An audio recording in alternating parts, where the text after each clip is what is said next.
Bab 2599. Harus dibuang. Mileye tercengang. Di arena, para master klan Si itu juga tercengang. Terutama master alam usia terkemuka, mereka benar-benar bingung. Berlutut begitu saja. Pada awalnya, beberapa master alam usia sangat marah. Tapi segera, kemarahan mereka berangsur-angsur menghilang, berubah menjadi ketidakberdayaan yang mendalam. Tidak berdaya. Sebenarnya hingga saat ini, bagaimana mungkin mereka tidak tahu bahwa Tuan Muda Ye di depannya ini sama sekali tidak diprovokasi oleh klan Si. Bahkan jika Mileye kalah kali ini dan meletakkan kepalanya di depan mereka, mereka juga tidak akan berani memenggalnya. Jangan bicara tentang ketua Pavilion Quincy, pembuat pedang di belakang Mileye dan sumber garis darah Mileye, pasti bukan sesuatu yang bisa diprovokasi klan Si. Perang antara Mileye dan klan Si baru saja dimulai, tapi sudah ditakdirkan bahwa klan Si akan kalah. Ini adalah super monster dengan pendukung. Jika tidak bisa mengalahkannya, kamu akan dipukuli sampai mati olehnya. Jika bisa mengalahkannya, kamu akan dipukuli sampai mati oleh orang-orang di belakangnya. Tidak peduli bagaimana kamu berusaha, kamu tetap akan mati. Memikirkan hal ini, mata beberapa master alam usia penuh dengan ketidakberdayaan. Keenamnya tidak takut mati, melainkan ingin hidup lebih lama, tapi bukan berarti mereka takut mati. Namun, mereka takut klan Si akan musnah. Harga diri. Tidak ada orang yang tidak menginginkan harga diri, tetapi apa itu harga diri dibandingkan dengan hidup dan mati seluruh klan Si? Di samping, Jerome memandang Mileye, Tuan Muda Ye, klan Si mengaku salah. Mileye berpikir sejenak, lalu berkata, "Kamu tidak harus melakukan ini, aku telah memutuskan untuk mengandalkan diriku sendiri untuk memperjuangkan kebenaran agung keberuntungan. Aku tidak mengandalkan ayah dan adikku, sungguh." Jerome mengangguk, aku mengerti segalanya." Mileye sedikit terdiam, "Aku benar-benar memutuskan untuk memperjuangkan kebenaran agung keberuntungan sendirian. Dengan kalian bertarung denganku, jika aku tidak bisa menang, aku juga tidak akan memanggil siapapun, sungguh." Jerome mengangguk, "Aku mengerti, kami semua mengerti. Tapi, kami tidak ingin bertarung lagi. Tolong Tuan Muda Ye melepaskan klan Si pergi." Mileye. Pada saat ini, Nando tiba-tiba muncul di lapangan. Dia berjalan perlahan ke Jerome dan membantunya berdiri. Jerome menggelengkan kepalanya, "Ketua klan salah. Kita semua salah." Nando berkata dengan pelan, "Klan Si telah membayar harganya." Setelah selesai berbicara, dia menoleh untuk melihat Nando dan Juan di samping Mileye dan hendak berbicara ketika Mileye tiba-tiba berkata, "Nando, hari itu pertarungan antara kamu dengan Juan yang tercampuri oleh tangan Lukas, apakah menurutmu ini adil?" Nando menggelengkan kepalanya, "Tidak adil." Mileye mengangguk, "Kami berdua datang untuk menantangmu. Kami tidak berniat menjadi musuh klan Si, tetapi klan Si takut pada kami dan langsung mengejar untuk membunuh kita berdua. Apa pendapatmu?" Nando memandang Mileye, "Seharusnya tidak boleh begitu." Mileye tersenyum dan berkata, "Kalau begitu kita berdua ingin menghancurkan klan Si, bukankah itu masuk akal?"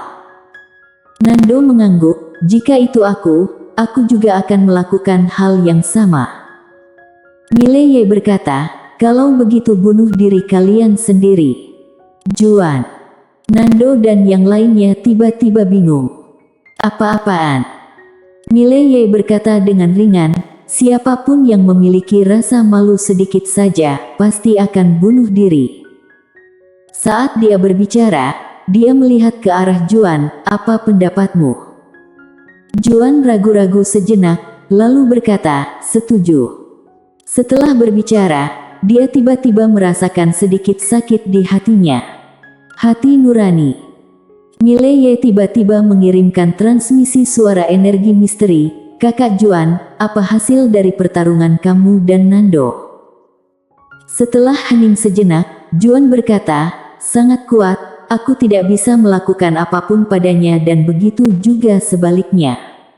Namun, aku merasa dia masih belum melakukan yang terbaik. Mileye sedikit mengangguk, mengerti.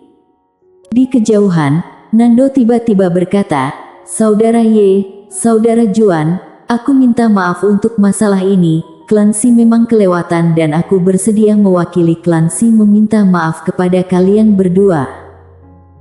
Saat dia berbicara, dia berhenti, kemudian berkata, untuk mengungkapkan permintaan maafku, aku akan berbagi sisa-sisa dewa usia dengan kalian berdua. Mileye sedikit mengernyit, sisa-sisa dewa usia. Nando mengangguk dan hendak berbicara. Pada saat ini, 3 orang di lapangan tiba-tiba mengangkat kepala mereka.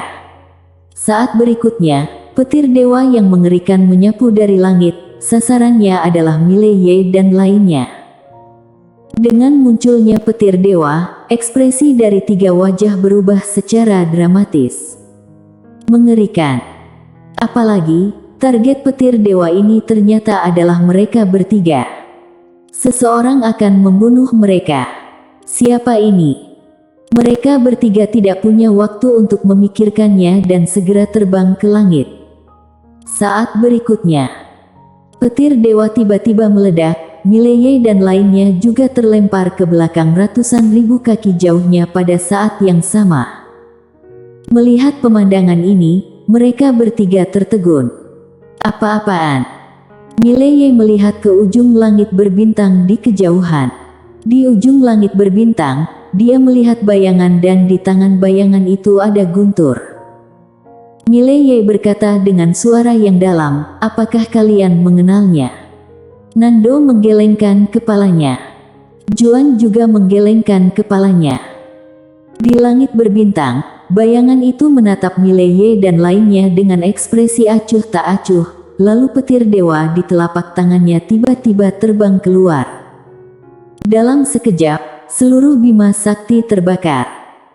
Melihat adegan ini, ekspresi Mileye dan lainnya berubah drastis dalam sekejap. Mileye tiba-tiba berkata, lari.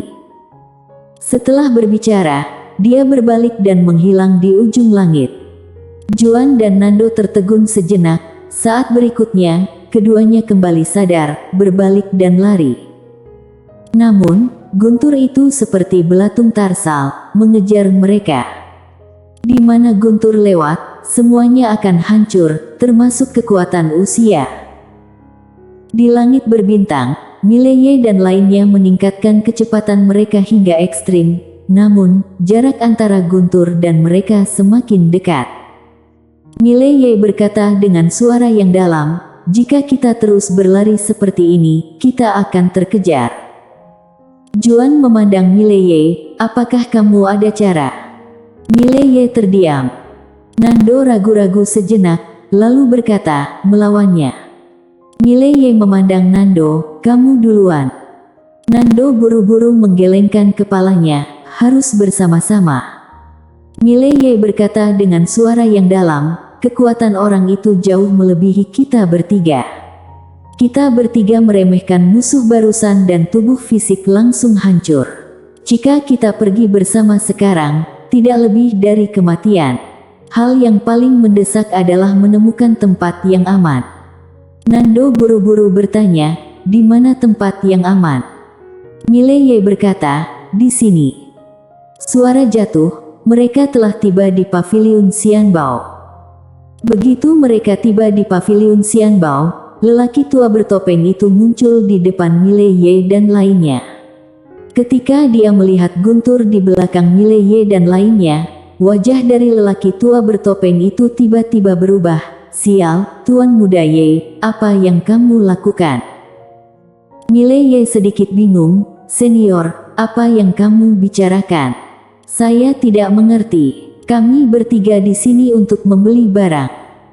Pria tua bertopeng itu menunjuk dengan marah ke belakang Mileye, petir dewa itu.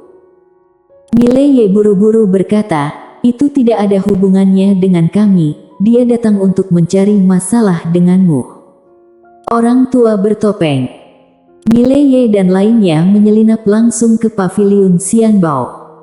Di tempat, lelaki tua bertopeng itu meraung, formasi pengorbanan.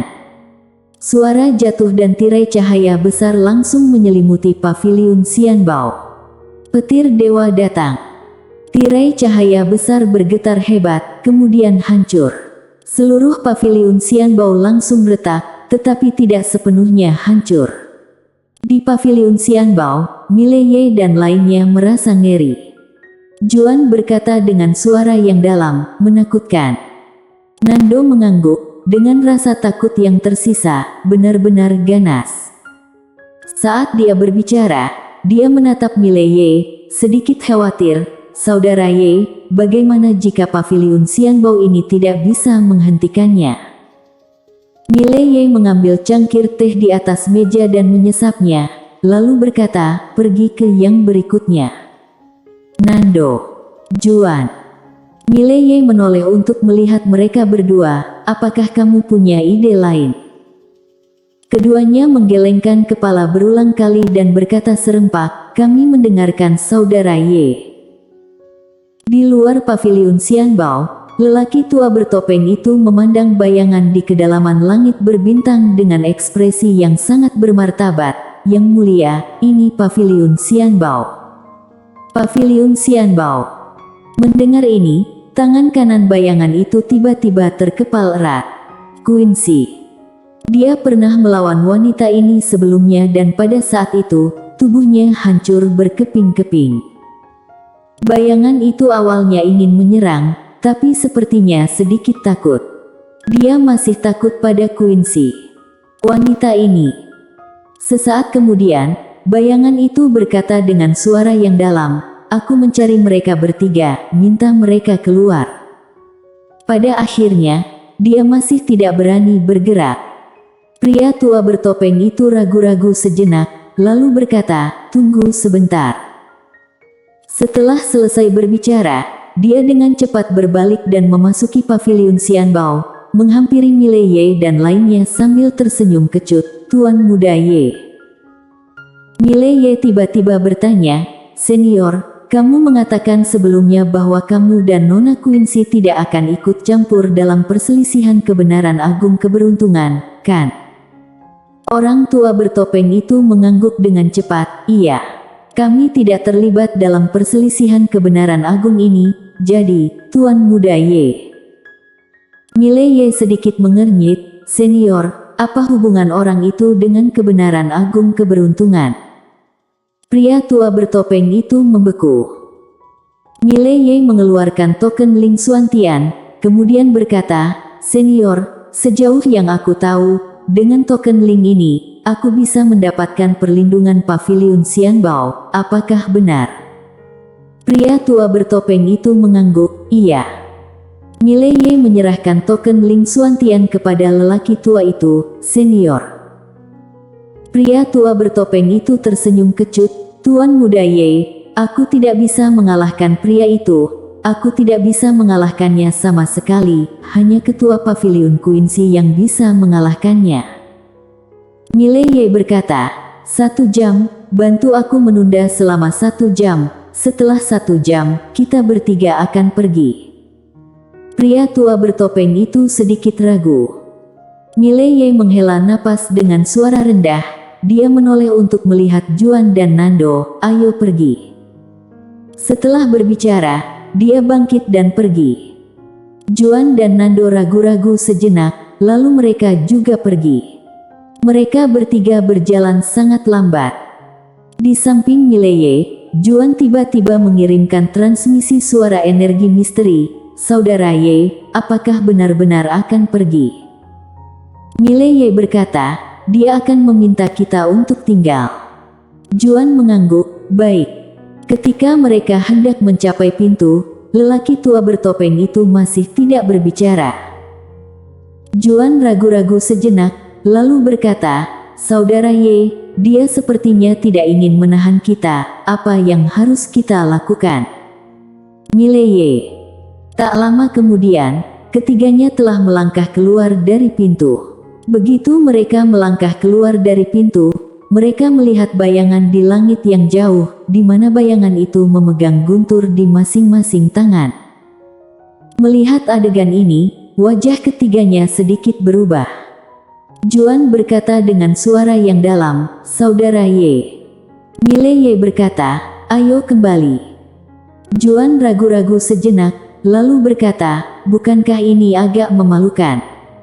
Mile Ye berkata dengan pelan, "Malu atau kehilangan nyawa, kamu pilih sendiri." Setelah berbicara, dia berbalik dan berjalan kembali. Juan ragu-ragu sejenak, lalu berbalik dan berjalan kembali. Lebih baik kehilangan muka. Nando memperhatikan keduanya berjalan kembali. Dia sedikit ragu, itu benar-benar memalukan. Pada saat ini, bayangan mengunci matanya pada Nando dan paksaan tak terlihat langsung menyelimuti Nando.